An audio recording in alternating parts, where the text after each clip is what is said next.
Mark Joseph Stern of Slate penned a new tone-deaf article about Bernie Sanders, alleging that his success is contingent upon the fact that he's a man, not because his message is resonating with voters. So let's just remember that this is an individual who also penned an article trying to denigrate Bernie Sanders' record on gay rights. He actually called Bernie Sanders hostile, at worst, to the LGBT community. And we know that Bernie Sanders has been standing up for our rights for 40 years. So this is an individual who is heavily biased against Bernie Sanders. I don't know if he's supporting Hillary Clinton because he also has some anti-Hillary articles, but we know he certainly does not like Bernie Sanders. So let me go ahead and get to his article.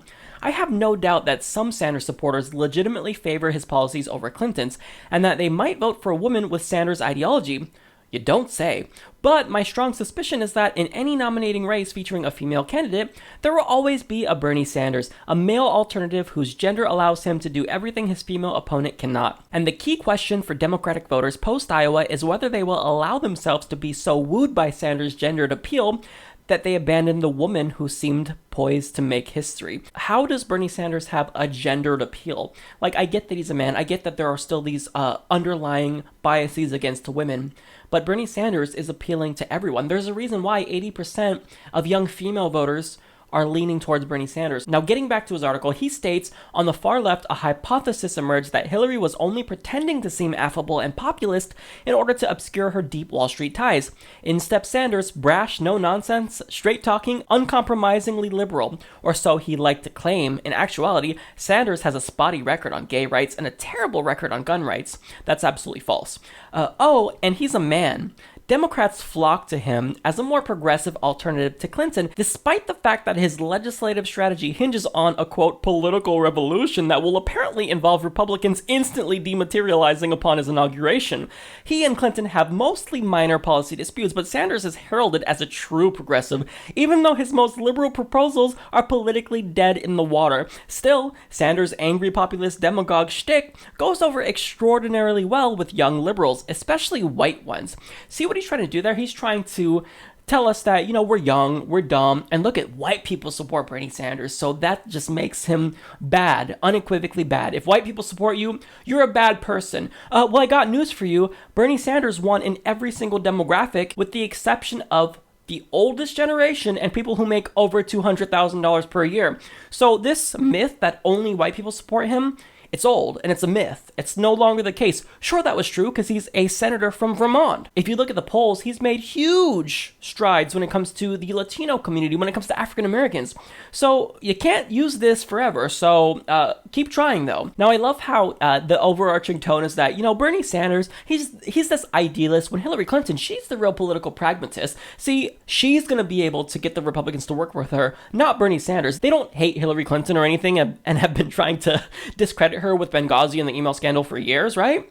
No. She's going to have an easier time because she's a progressive who likes to get things done, i.e. meaning give everything to the Republicans as Bill Clinton did. Ridiculous. So now he refuted his own argument. So he states, there is, of course, an obvious rejoinder to my theory. This could just be a Clinton issue. There are millions of Democrats who deeply dislike Clinton for non-gendered reasons, who fear her baggage, her eagerness to compromise, her corporate pedigree. Right, that's exactly it. And that should have been the end of your article. If you don't remember, there was a huge campaign among progressives to draft Elizabeth Warren. Do you remember the page, We Want Elizabeth Warren? Well, now that's been renamed to Bernie Sanders because Elizabeth Warren is not running. We knew that Hillary Clinton would run. We knew she was conservative. We didn't like her conservative policies in 2008, and we don't like them now. What makes you think we're going to change our mind? Because there's nobody else to vote for?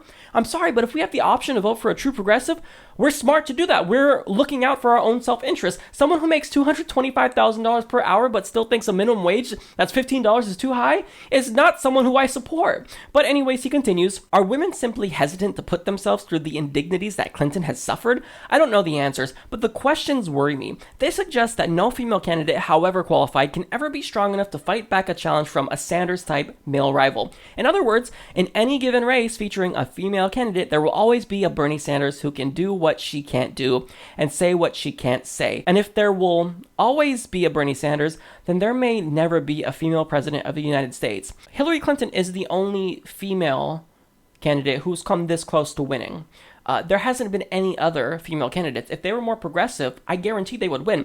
If Elizabeth Warren was running, I actually think she'd be doing better. See, I would buy this argument if it was coming from the Republican side, but Democratic voters are much more egalitarian. They're more feminist. They're more gender egalitarian in their orientation. So, of course, there's still biases that exist against women. But you hit the nail on the head when you said that it's about Clinton.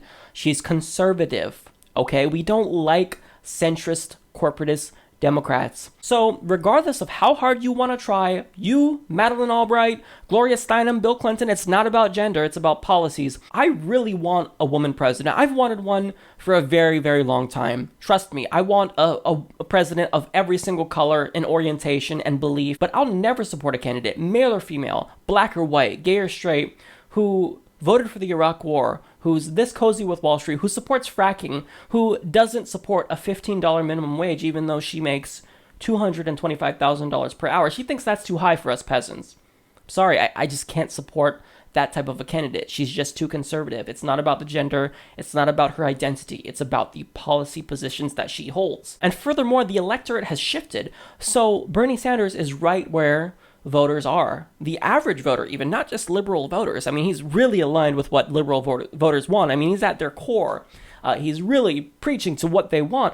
But when it comes to just the average voter on everything, he has majority support of many policies, Democrat and Republican. But you're not looking at the right variables. She's too conservative. She's too rich. She's just out of tune with ordinary voters. The bottom line is that it's not about gender. It's about policy. Bernie Sanders has a lot of disadvantages too. People fail to realize that. I mean, he'd be the oldest president ever elected. So there's a lot of bias against him with respect to ageism. He also is not very charismatic. He's not articulate. And we all know that in presidencies, people really favor the more articulate, charismatic, well-spoken candidate. So he's disadvantaged with this regard, but what he's saying has substance. That's the reason why he's successful. It's because of his message. There's substance to what he says. There's a reason why 80% of young female voters supported him in Iowa. There's a reason why a majority of women supported him in New Hampshire. It's because of his policies. So stop trying to make this about gender. So this proves that journalists in the mainstream media are tone deaf. They don't know why voters would ever possibly, elect someone like Bernie Sanders. It's because he's saying what we want. We're tired of this corporatist establishment message that has been the norm for so long. We want someone out of the norm. We want someone out of the establishment. And that person is Bernie Sanders, and that's why he's winning, not because of the fact that he's a man. Thanks for watching the Humanist Report. Don't forget to subscribe and check us out at humanistreport.com.